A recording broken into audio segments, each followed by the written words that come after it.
Okay, well, I think maybe we could just start to do some intros while folks continue to roll in here. My name is Nick Knutson. I'm the executive director of DemCast. Very honored to have a couple special guests here with us today. Normally, we do these calls every other Monday. We had one just this past Monday, our democracy briefings, but because the bill text for the Freedom to Vote Act came out this after our Monday call, we decided we really needed to jump in here and do a special call because this is crunch time for this advocacy work that we've been engaged in all year long to try and protect our freedom to vote. So welcome everybody. As I've said, if you're just joining us, please leave your name and where you're from in the chat. As we're talking here, if you'd please use the Q&A button to ask questions, as opposed to typing them in the chat, because the chat moves really fast, and putting them in the Q&A section will help us track them. And just as a really quick informational for people who aren't familiar with DemCast, we're a 501c4 nonprofit organization founded in 2019. And we're dedicated to lifting the voices of the grassroots in the digital space and winning the online information wars, fighting disinformation, and helping to spread our movement on the digital frontier. So we try to empower people to use their social media accounts to spread truthful and good information to people within their networks.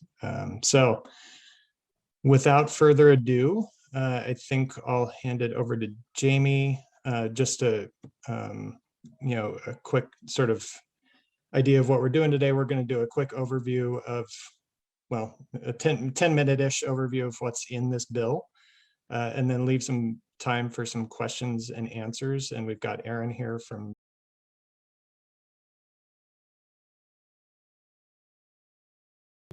federal standards on vote by mail and drop boxes. It strengthens the way that these states can purge voters, has in there on how to count provisional ballots, kind of standardizes voter identification. So in the majority of states, it will really increase what voters can use as ID. It restores voting rights for returning citizens, people who've served their time and are now released from prison. It also expands voter access for protections for disabled, Native Americans, military, overseas voters, and underserved communities. So really, access to the ballot box is a huge part of that. So then it goes on to promote confidence in elections and stop partisan subversion. So it prevents state election subversion by establishing protections to insulate nonpartisan state and local officials from undue partisan influence. It protects election records, infrastructure, ballot tabulations. It requires a voter verified paper ballot, audits, voting system upgrades. It gives states money for election official recruitment and training. It has voting security protections and also establishing a duty to report election interference. And then, of course, the last part is civic participation and empowerment, where it creates non-partisan redistricting reform, bans partisan gerrymandering, combats secret money in our election with both the Honest Act and the Disclose Act. It creates state election assistance and innovation funds. And in this section is where states can opt in for the small dollar matching program for candidates.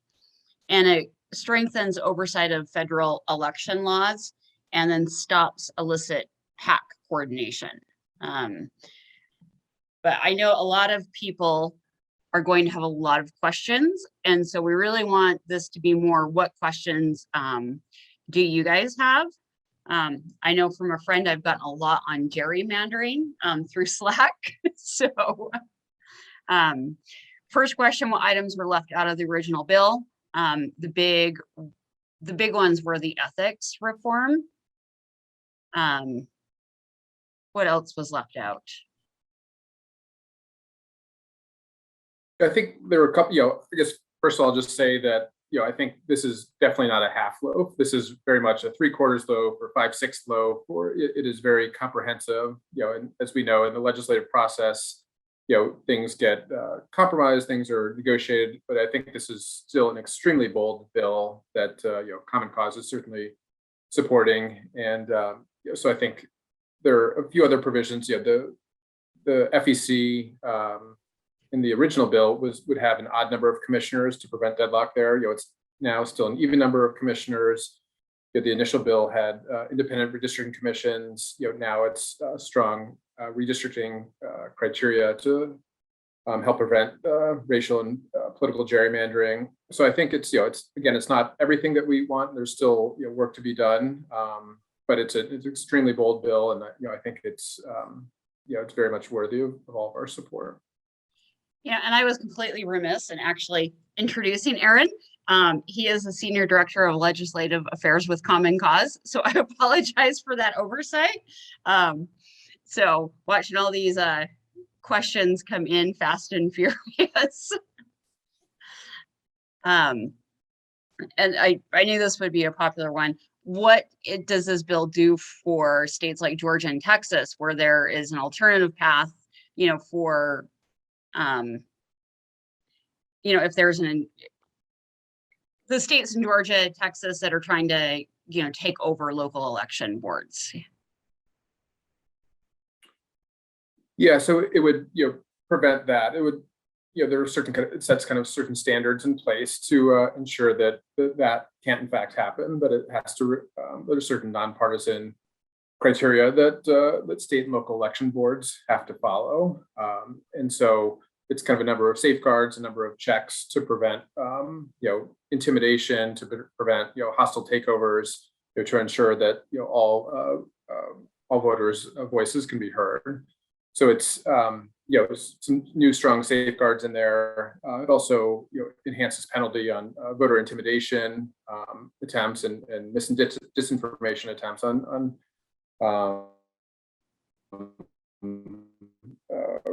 when if you're trying to spread false information about elections or voting materials. So I think there are a whole number of really strong reforms in here.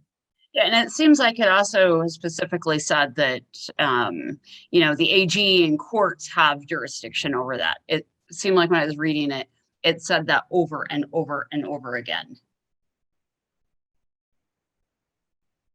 Or maybe I misread it, but it seemed like it really exactly made a point to give Attorney General and courts a lot of say in this. And not just the state. And one of the key provisions creates a for-cause standard for removal of local elections officials. So I think that's a critical one too. And then, of course, we've got several questions on, the voter ID portion of the bill. And I think one of the key compromises was that states that don't require ID will not be required. This really affects the states that already have voter ID laws in place. Yeah, and Senator Jones, I don't mean to monopolize the conversation here, so please definitely feel free to. No, you're good, Aaron. You talk about the nuts and bolts, and then I'll chime in a few minutes. It's good. Okay. So I guess so that to Jamie, to that question, there are kind of two different categories. So there are 36 states that now currently require some form of voter ID. There are 14 states that do not. So the 14 states that do not have any sort of voter ID, this does not affect them at all if this bill becomes law.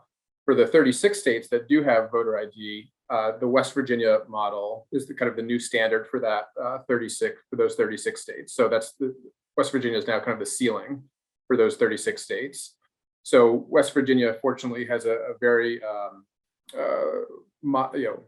a pretty strong list of acceptable forms of voter ID, anywhere from a hunting or fishing license, a TANF card, Medicaid card, a student ID, any bank statement, a lease, utility bill, bank statement, any number of, list of about 15 items.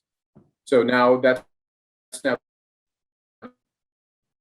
the ceiling for the 36 states that have voter ID. So for a handful of states that have strict photo ID, West Virginia is but I think on the whole, it's very strong. And if any of those 14 states that do not currently have voter ID want to create it, again, the West Virginia model is now the ceiling there, so that nobody can create anything stricter than West Virginia. And then we've got, questions about the PAC language. And it seems like there's a lot of really good stuff on PAC coordination in this bill, reporting, transparency.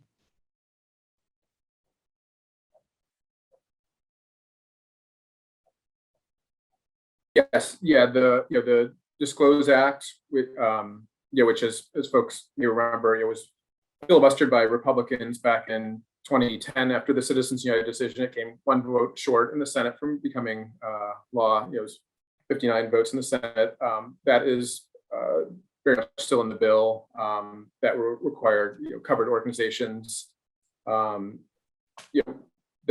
make campaign-related expenditures over $10,000. They would have to file disclosure reports within 24 hours of making those contributions. So that's an extremely bold provision. And as we know, there are billions of dollars in secret money that are being spent. So it would capture a lot of that and bring that money out into the light, so we can see who's trying to influence our voices and our votes. There's also pretty strong language on prohibiting super PAC candidate coordination. So, outside groups can't try to come in and intimidate elected officials, or kind of dangle a carrot over them, saying, if you're not going to vote this way, then we're going to come in and run ads in your state or your district, and just helping to kind of create more of a line between super PACs and candidates, because as we know, they often share treasurers, or they share the same employees. So just trying to create a bright line, so to say, between them, to prevent that kind of illicit coordination that often occurs now. And then,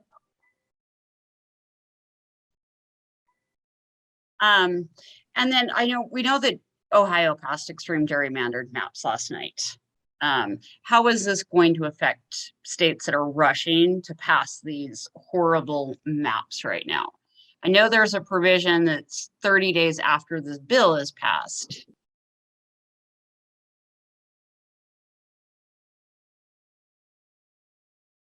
Yes, sorry about that. So yeah, as we know, independent commissions are not in this bill. There was not probably quite enough time to have that these implemented in time, but it creates, the bill would create very strong kind of registering criteria. You can't favor one political party over another. It bans mid-decade redistricting, and so I think the strongest one is that it'll creates pretty strong standards for how courts can interpret redistricting. It gives them very strong guidelines. So I think for example, the Rucho versus Common Cause case that the Supreme Court kind of punted on a couple of years ago, this would now give courts very specific criteria by which they must judge what is a gerrymander.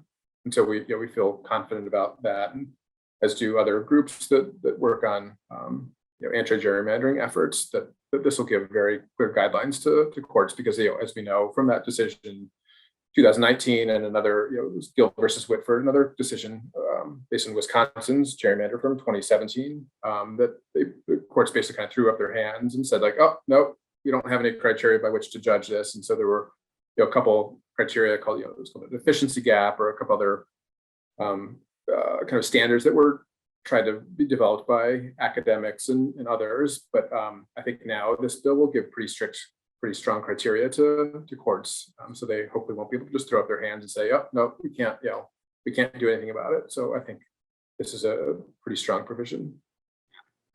And then we have a question on someone who's actually going to be an election judge next year. And she's asking about, will this bill help keep poll watchers and others from interfering with voters? And I know I've seen a lot of very strong language protecting election workers, poll workers, volunteers.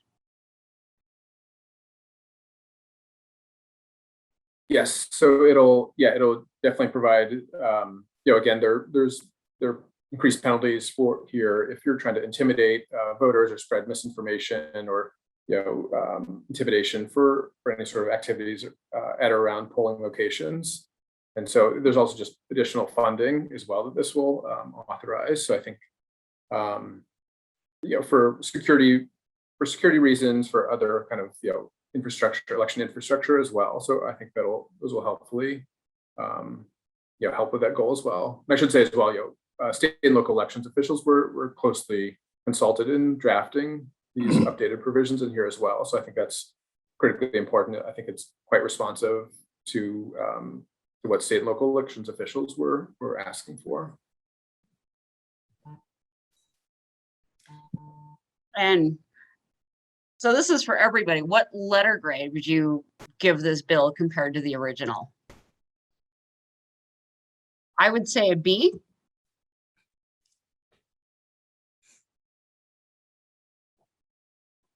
I give it a B plus. I'm gonna jump in here, Jamie, and I got to disagree with you. Okay, first of all, this is an original bill.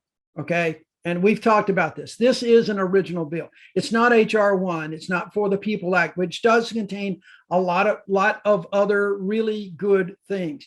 But we've talked about this on this DemCast before, and the fact that we've got wildfires going on right now across the country with regard to voter suppression, access to the ballot box, those very things that this original new bill addresses. This is, as we've talked about, Manchin Plus, but this is an original bill that is designed to take really what's the best of HR 1 and additional measures designed to stop the voter subversion that we now see that has gone on in these states. Ever since HR 1 was passed, we've got new laws that HR 1 didn't address. So this is an original bill. I give it an A. I won't necessarily give it an A plus, but I'll give it a damn A because it does what we need it to do. It protects the right of vote. Aaron said it the best. He said this is a bold bill. It's an extremely bold bill. It is a robust bill. And it does not only those things that, and I want to remind folks what Jamie said earlier. This bill is broken down into 3 basic parts. And I would encourage everybody to find the 2-pagers that are out there. Go on the website for the senators. Senator Klobuchar is the main sponsor on this, but you got Senator Warnock and Senator Kaine, Senator Manchin, Senator King, Senator Tester. Go on there and look at their press. Look at the summary of this bill. You'll see that it contains a whole section on voter access and election administration. That is designed to make sure people have access to the ballot box. It's another one on election integrity. Remember, guys, one of the things that we've talked about in trying to do is to go where some people are and not where we are. We have been all about voter suppression, and we should be. We are concerned about that. We're concerned about the integrity of the elections, but we have to go where some people are, and that is a concern about voter fraud. Right or wrong, we've got to acknowledge that there are a lot of people in this country who believe that there is a lot of election fraud going on out there. This bill does exactly what we've talked about on these broadcasts before. It creates these uniform standards across the board, so you don't have this hodgepodge of laws. It creates the kind of instilling confidence in voting that we've been asking for now for several months. This is exactly the kind of bill that empowers people to get out there to vote, to know their vote is going to be counted, know their vote is going to be safe. And importantly, it did include as much as they could get done on a very quick basis around redistricting. Y'all know how I feel about the damn gerrymandering and redistricting. It is the bane of politics right now. And if we could, and this is a really good step. It is not everything that I think that folks on this broadcast, even though those of us on the panel would like, but it is a hell of a first step. It is one of those things where we got going. And don't let anybody tell you, and I know you're already going to hear it. Everybody, Mitch McConnell, everybody else going to say, this is the states. This should be left to the states. Well, that's just crap. We would leave it to the states if they would do the right thing, but they're not doing the right thing. None of these voter laws that Georgia and these places have enacted right now are going to stop voter fraud. One, because voter fraud really doesn't exist, but they wouldn't do it anyway. You know, reducing the number of days for mail-in votes or in-person voting is not going to stop voter fraud. Reducing the hours on election day is not going to do that. You know, making it a crime for people to give out water in a line is not going to stop voter fraud. The fact of the matter is, this bill will instill the confidence that's necessary. And McConnell and all these guys, especially, you know, Republicans love to talk about states' rights until they don't. They love to talk about states' rights until they don't, when they want to talk about women's rights and other things like that. But the fact of the matter is, the Constitution of the United States, I got my little copy right here, okay? The Constitution of the United States in Article 1, Section 4 says, the time, place, and manner of holding elections for senators and representatives shall be prescribed by each state by the legislature thereof. But the Congress may at any time by law make or alter such regulations, except as to the place and manner of choosing senators. You've got, there it is, right here, Constitution. What they're doing is consistent with what they've done in the past. We've got to get out there, folks. We've got to really support this. I know people are disappointed that it doesn't contain certain provisions in H.R. 1. And by the way, the John Lewis Voting Rights Act, Enhancement Act is separate. That is a bill that is also incredibly important. But remember, the John Lewis Act and the Voting Rights Act is prospective. It's not going to stop what's happened in Georgia and Texas and these other states. This bill will stop it in its tracks and make folks go to court. So I would urge folks out there, we're never going to have a time to answer all the questions tonight about what's in it and what's not. You can find it all on the websites of the senators. You can find it on the various groups that are supporting it. Perhaps we can put it up somehow. DemCast can put the 2-pager up there. There are. I've actually dropped that in chat. Perfect. Okay, there you got it, folks. So we got to get behind this. Please, please, please get behind this bill. Because here's the thing, the one critical person that has been working on this bill a lot is Joe Manchin. And I know Joe's taken a lot of crap from a lot of people out there that are Democrats, probably a lot on this call. And I understand it, I get it, but I also know Joe. And I know where his heart is, and I know what he really believes.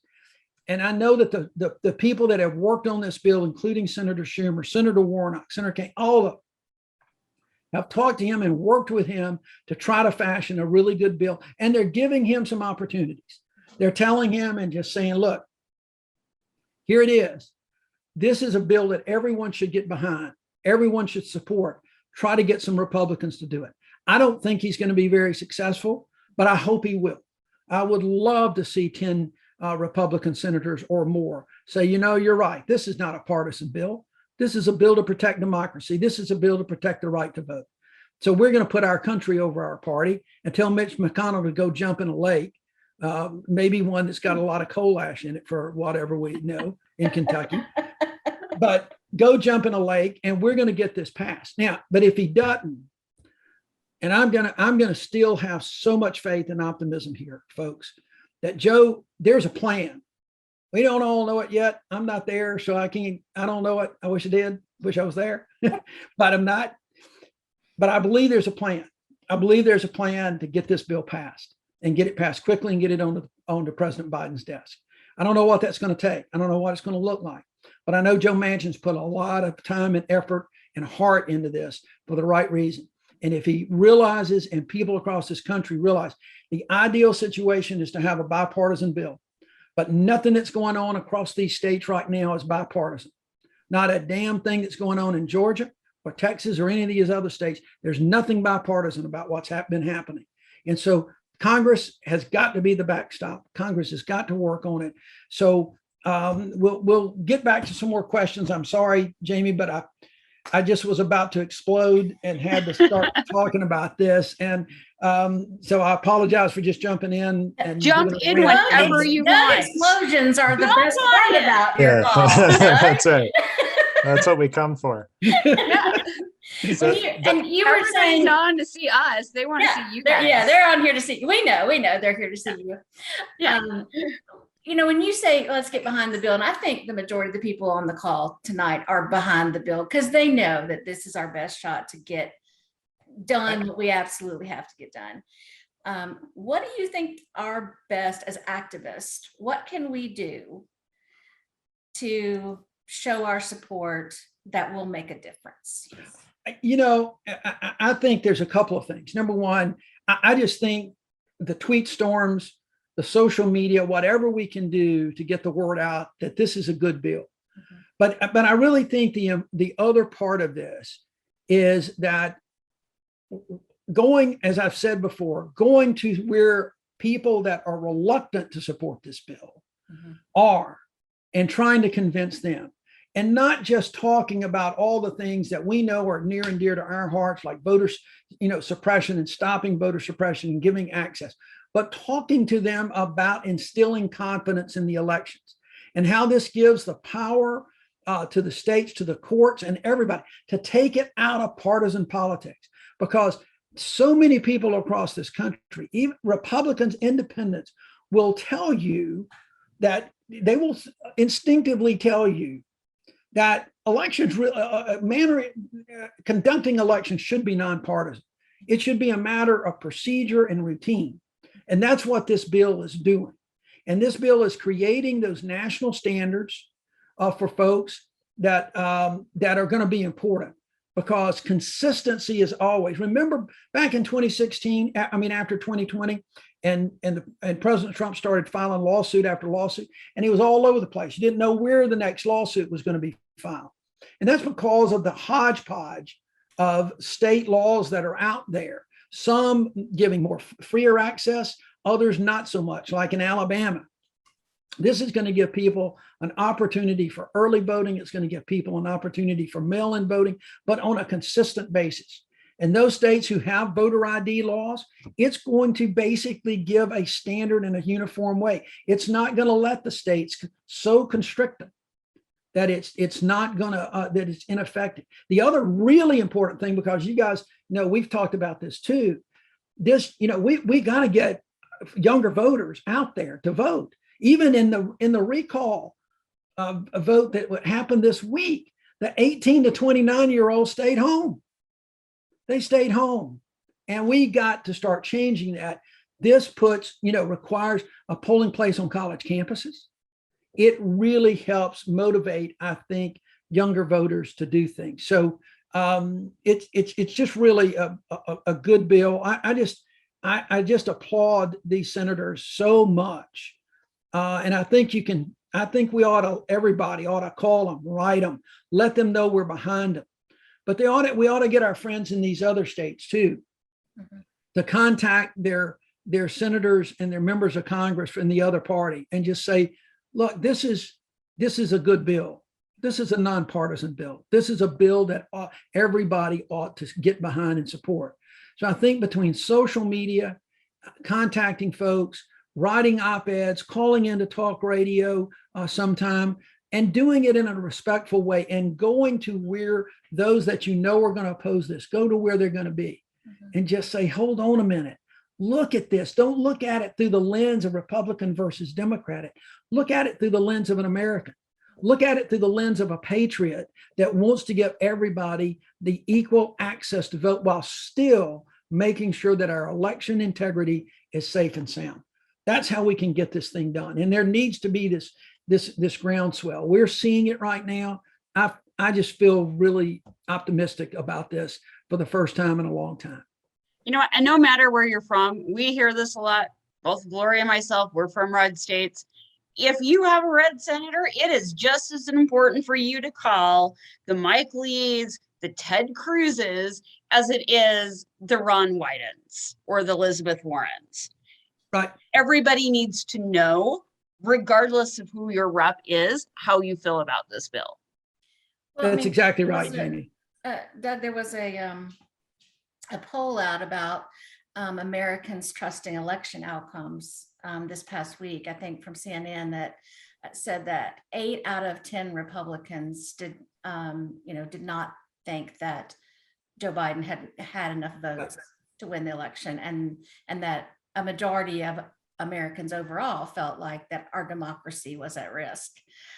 For varying reasons, right? The left thinks it's because of partisan attacks, the right thinks because the election was stolen. Either way, this bill is the answer to that, right? Absolutely. If you think that Joe Biden stole the election, then what you want is election safeguards.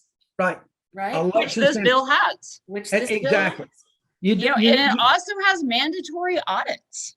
Right. That's right. You do not build in safeguards by simply limiting the number of days that people can vote. Right. You don't do that by limiting the hours that they can vote. I mean, we can't, look, you don't try to decrease the number of bank robberies in this country by closing half the banks.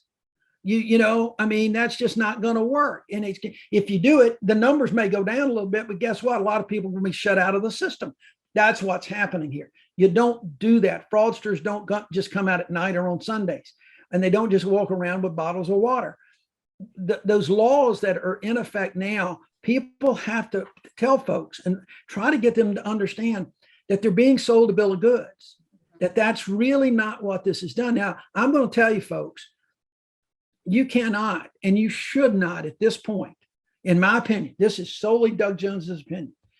I don't think you can argue with somebody that they think it's stolen based on the big lie and things like that and attack Donald Trump.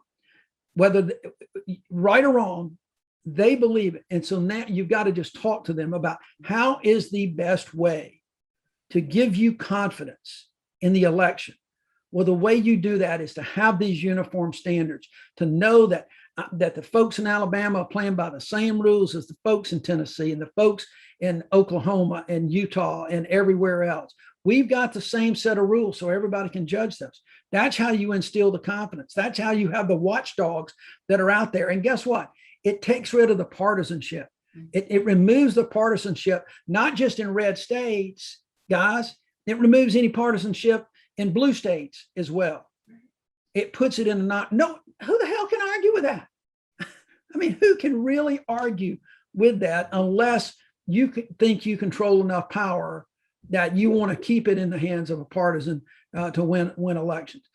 We got to go where people are, but we've got to understand where they're coming from and not challenging them on the big lie, not do that. That's been done. It's been over and over. We beat that dead horse to a pulp. And we just need to go where they are and say, this is what you want. This will accomplish what you want to do. We'll talk about John Lewis Voting Rights Act later. We'll talk about DC statehood later. We'll talk about other things. This is what we've got to have going into 22 to make sure that you know that our elections are safe and secure. Mm-hmm. I'm glad you brought that up about going where they are, because one of the things that that DemCast has done just recently is really expand our presence on Facebook. And I know it's challenging. Like, I live in a red state, so I have people that are my friends that have drunk the Kool-Aid. Right. And I need to be able to message to them things that won't put their back up, but would make them start to think. And I think that's an important nuance for us to know, that our messages may need to be different based off of where that person. Right. And Lori, make sure folks understand, I'm not telling people not to push back, okay, on some of the crap that's out there. We've got to do that. You've got to push back on the disinformation. The Russian bots and Republican trolls are going to be out there like crazy. They don't want to see this happening.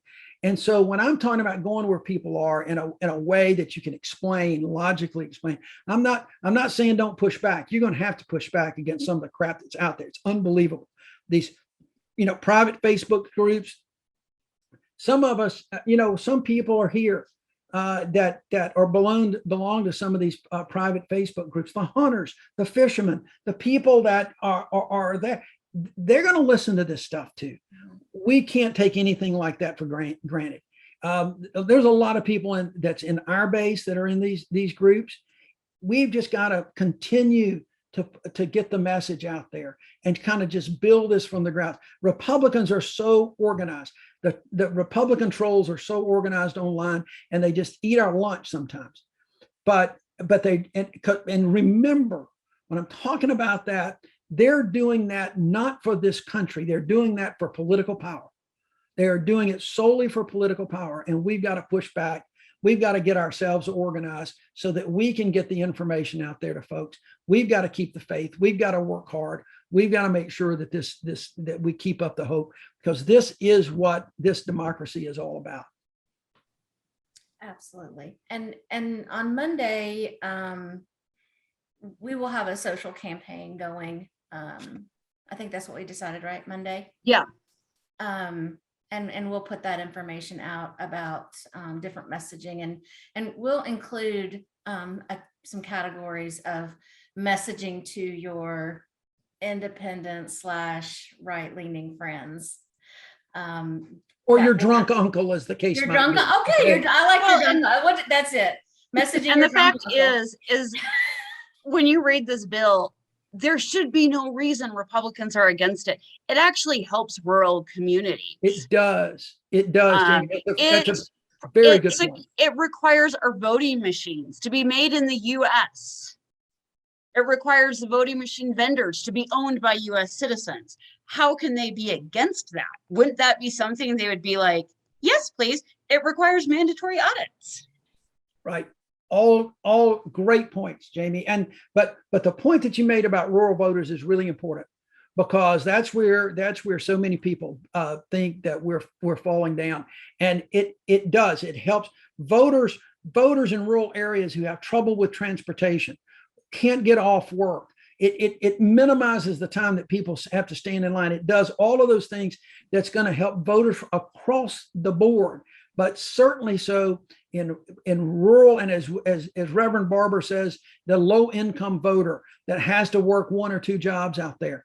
It's, giving them easier access to vote when it's convenient to them and not convenient to the states, when it's convenient to them and how they can do it, and giving that free access. That's really important. And it's a good point to tell folks who are in the independents and the moderates, because there are a lot of independents, Lori, that also have got real concerns about voter fraud and voter integrity. They don't know, they're not bought in hook, line, and sinker that the election was stolen, but they've got concerns. We know that is a top concern for them. And so this will instill that and try to bring those folks around. Absolutely. And then, of course, this is always our favorite question on the call of, do we think all Dems will be on board? And do you think we'll be able to at least reform the filibuster to get this passed? That's always a favorite question. Yeah. I think all 50 Dems senators are behind this. Yeah. Yeah. I mean, look, we've got 50 votes. The question is whether or not Manchin can pull any Republicans. Can he pull enough to where they don't have to do anything? I don't know. I mean, I think everybody on this call doubts that. And so then the question is, what do they do? If you could pull 3 or 4, they may have a vote on this. If you can get 3 or 4, then you've at least gives the air of some bipartisanship. But if not, then there's a couple of folks in the Senate going to have to make some real hard choices. And one of them is one of the sponsors of this bill. And he's worked really hard on it. And I just have to believe that somehow, as part of the discussions to get this bill to the place where it is, there has also been discussions about how to get it passed and a path to passing the Senate and passing the House. We've got to do that. We've got to do that. Guys, I just got to tell you, we've got to have the most organized digital army we've ever seen for this. I mean, we really do. We got to organize a digital army just like they did in Montgomery 50, 60 years ago, organizing the Montgomery bus boycott. and do whatever it takes to organize our folks. We got to get other groups, anybody who believes in democracy.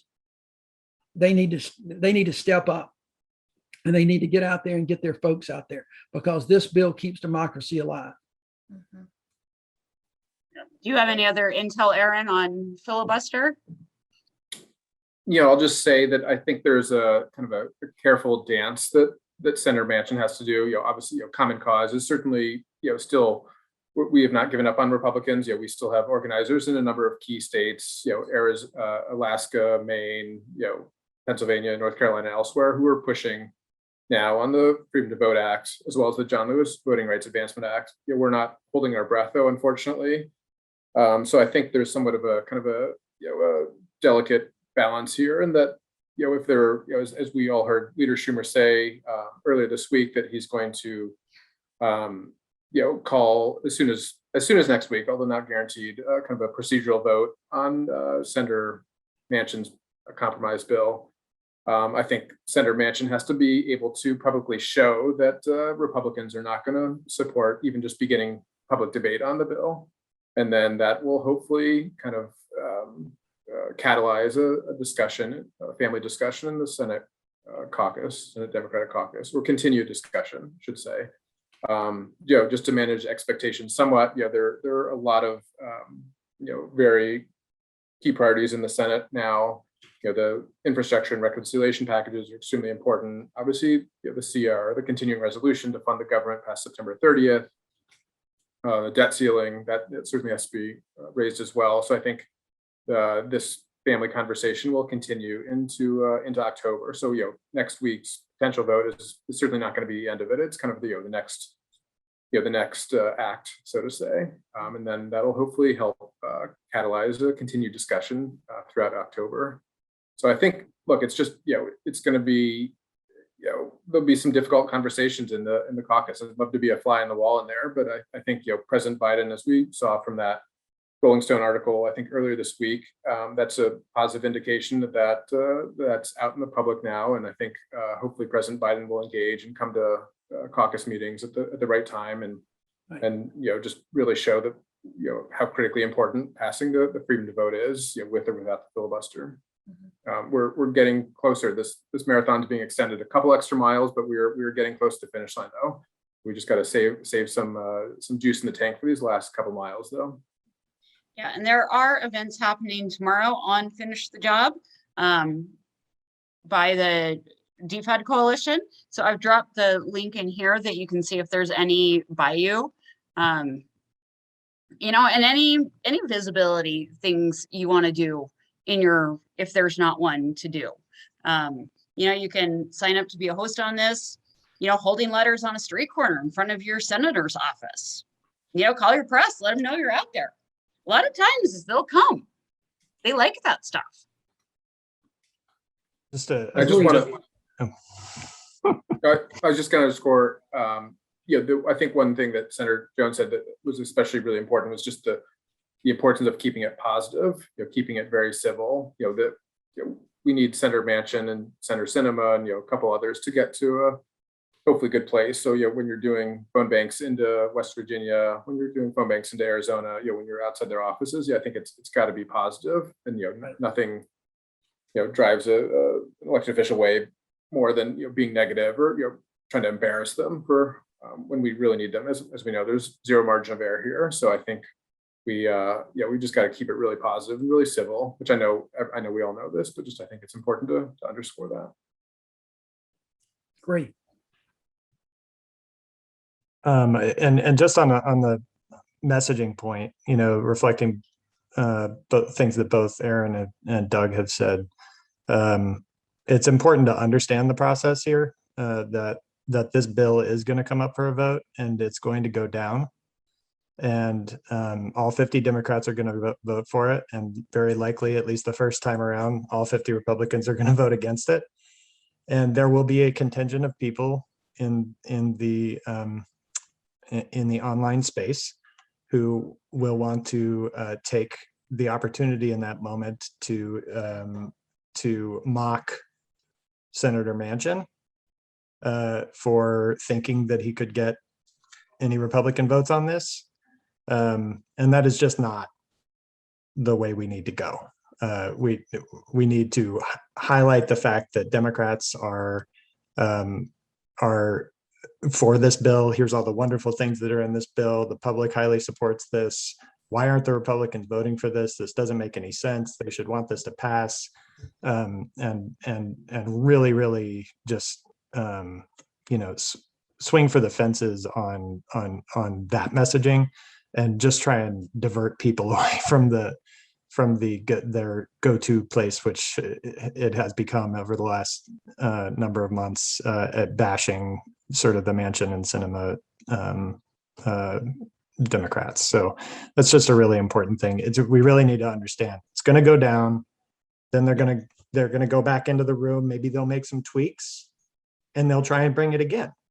And maybe it'll go down twice, and then it'll be time to think about reform, or to push for filibuster reform, right? So we have to be patient and persistent and positive throughout this process.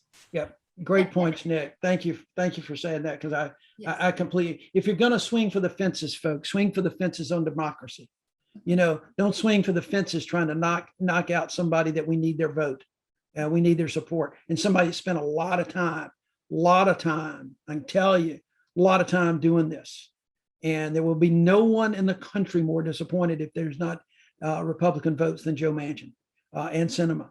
And so swing for the fences on democracy and a pro-democracy message. Well, and I think, we intend to eat our own a little bit on the left. Like Nick said, I think that, if we're going to pressure people, let's pressure the people who don't vote for the bill. Let's push them to vote for it. So, let's roast the true villains here if we're going to roast somebody. Yep. Yeah, I mean, we heard Murkowski may be on board. Isn't that right, Aaron? I think she was quoted yesterday or Tuesday after the bill was introduced, saying that she just kind of using the standard Republican line that she agrees with parts of the bill, but thinks overall it's federalizing our elections, and she doesn't. I thought that wasn't that Collins that said that. I think Senator Murkowski said something similar. Both. I think they both put out statements or mentioned that. So I think reading from the same note cards. Yeah. So again, we're not holding our breath, but I think Lori, what you said is really important, that we're not giving a pass, and just that again, we've got to frame it. The bill doesn't fail. It didn't go down. It's not dead. It's Republicans blocked it. It's the Republican minority blocked a open public debate on the bill. Right. So I think it's. I know it's easy to get disillusioned, or read some headlines from some reporters who kind of declared it dead already in June and again in August. So I think we can't give in to that kind of pessimism. So I think this is part of this is kind of part of the plan here. And Senator Manchin has to show that it's going to be that Republicans will block it again. So I think it's it's just this is still just very much part of the process. So I think we all have a kind of an education component as well to make sure people don't get disillusioned. Right. And Aaron, the comments, and when we're talking about pushing back, but doing it respectful, you can push back on issues when somebody says, well, this is federalizing elections. Well, the Constitution allows that. I just read it. Okay. The Constitution allows that. The Voting Rights Act of 1964, which passed, or 1965, which passed with Republican support, to some extent, federalize. It doesn't take all the power away from the states. It doesn't strip the states of all of their authority. But sometimes you've got to step in and have some consistency. The Voting Rights Act did that. And there are other times in our nation's history where we have done that, where the Congress has decided we've got to do certain things involving voting. So I think you can politely push back that, no, this is not federalizing. We're establishing minimum standards to allow states to do what they need to do and secure the ballot box, but give free access.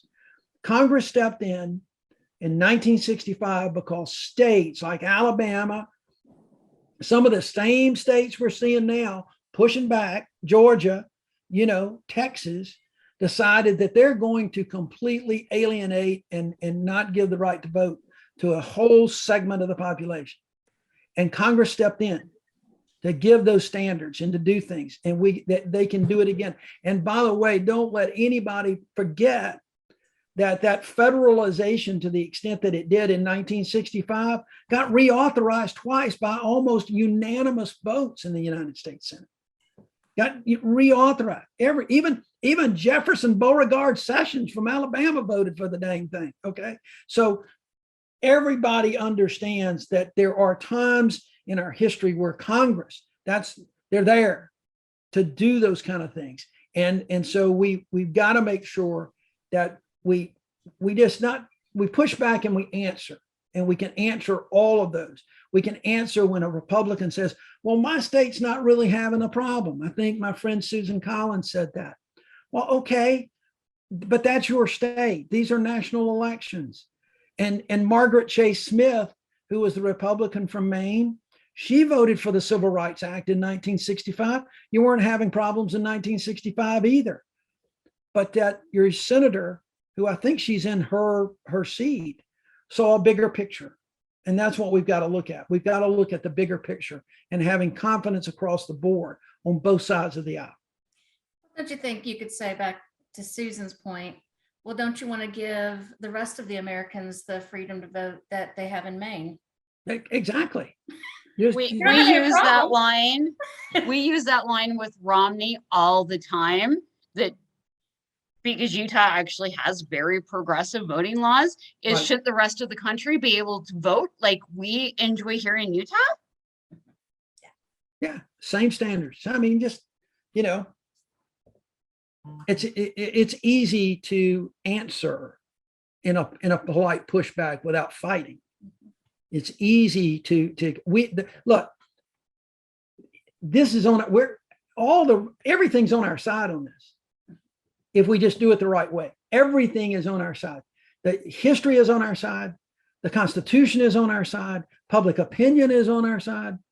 And we just need to make sure other people understand that this is not a contest between Republicans and Democrats.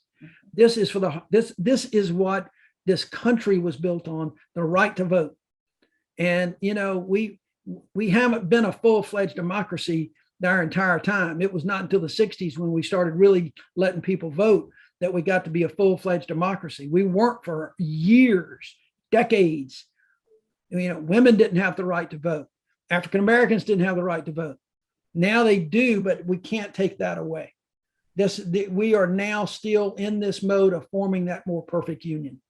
And it's up to us to make sure that we continue to make that mold.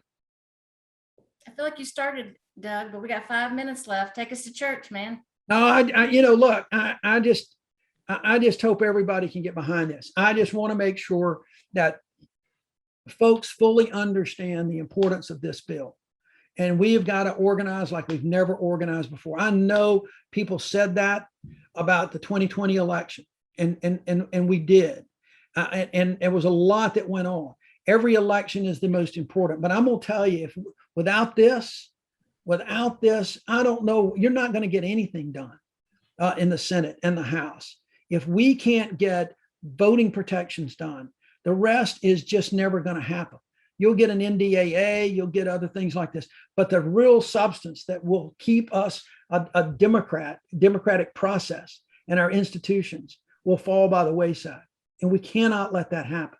So I know some folks are going to be disappointed that certain provisions are not in this bill, but we cannot let the perfect be the enemy of the good. We've got to stop the wildfires that are raging, and we can do it. It is within us, and we can do it. And with every Democrat in the United States Senate and every Democrat in the House, then you got to look at the other side and say, what the hell is up with you? Mm-hmm. What is your real purpose in opposing this?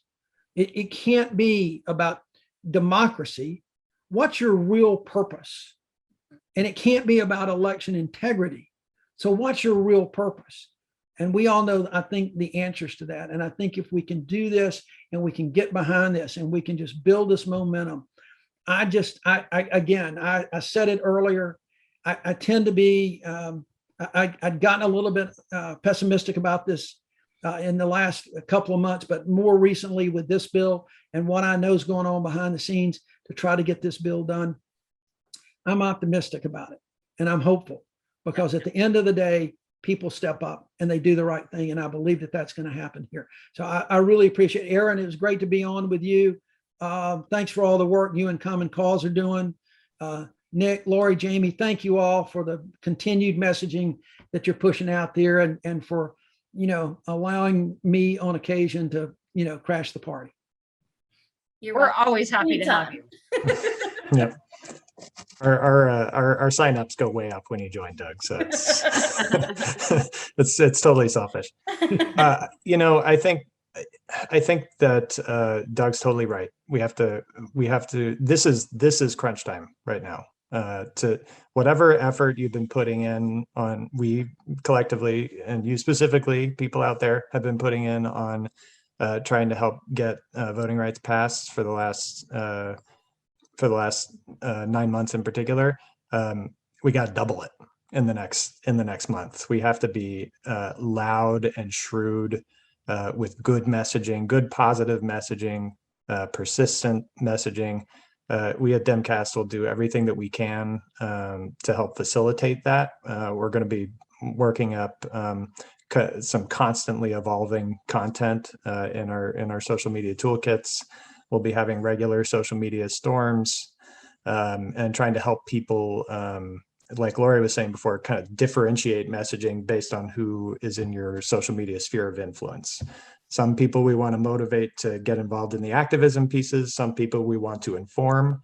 Everybody we want to inform about what's in this bill. Some people we want to persuade, who might be persuadable. So we'll do our best to deliver that stuff to you. Thank you to Kylie in the chat here, who's been sharing the into action content, which we will for sure be including in our social media kits. And thank you so much to Aaron and to Doug for joining us here today. This has been really good conversation. You guys have phone banks into Arizona and West Virginia, don't you? Yeah, so we are, we're focusing just on West Virginia and Arizona now. We've kind of paused our ones in New Hampshire, into Nevada. So we are focusing just on West Virginia and Arizona. I'm happy to, I don't have the mobilized link handy right here, but happy to send that to you if you'd be of interest, or just encourage everybody to join one of the DemCast ones as well. And it's just critically important if you join one of those, you write a letter to the editor, just any way to get involved over these next month or two. I think it's just critically important. So thank you to everybody's continued engagement. And we are getting closer to the finish line, getting close to the top of the mountain. It'll just take a little bit more effort, and so we just need everybody's continued engagement, and we will win this fight. That's right. Well, we will, because are always the hardest. we will, because we have to. That's right. And everybody on this call knows that we have to win this, so we just will. And so thank you all for engaging. I just dropped our calendar in the chat, demcast.com/calendar. You can stay up to date on our social media storm calendar items, and so that we can all sort of speak with one voice at the same time, which is a really powerful way to do it on social media. So I think we're right at hey Nick, can I say one here? You can I say one more thing? Can, Doug. Totally unscripted here, folks. For everybody that's on this, I'm very serious about this. This has been really important conversations, and everyone that I've done with DemCast, everyone that I've just sat back and watched, is really important. If you think that the conversation we had today has been important, if you think that what DemCast does is very important, give them some money. Okay, just listen to Doug. Go on. And everybody right now, we're fixing to get into election cycles, and it's going to be harder for folks like DemCast and others to raise some money to keep these kind of programs going. I feel like I'm ending up a telethon here, but the fact of the matter is, and this was totally unscripted, but I really mean that. It's important to keep these conversations and organizations like this going through this 2022 election cycle, because it's not just the candidates. It's folks like DemCast that are going to allow our candidates to win and make the changes in America. So please give generously. That's all, Nick. Thank you. Let's actually just meditate on that for about 30 seconds to a minute. No, it's really, really appreciated. And everybody who receives our emails, there's always a donate link right at the bottom. So, and I think probably everybody on this call has received one. So if you're feeling the motivation, since we're going to close out here, I won't drop the link, but if you're feeling motivated to give to DemCast, please go visit the last email or our website and you can find a donate link. So thank you very much for supporting our work. Night, And we everybody. also know that some people cannot afford it, and that's okay too. I don't want Absolutely. anyone to feel bad because I've seen a couple of comments. So no one feel bad if you can't. No, absolutely not. Absolutely not. But if you can, but if you can't, find somebody who can, okay? Yeah. Talk it up. Just talking it up will help get somebody out there to do some things. So no, we don't want anybody, because we know people have struggled. We certainly don't want to do that. If you can, you can. If you can't, you can't. And we will continue to do the good work. And I know Nick and Laurie and Jamie are going to continue to do all the great work. So thank you all. Good night. Thank you. Thank you guys. Thanks. Bye.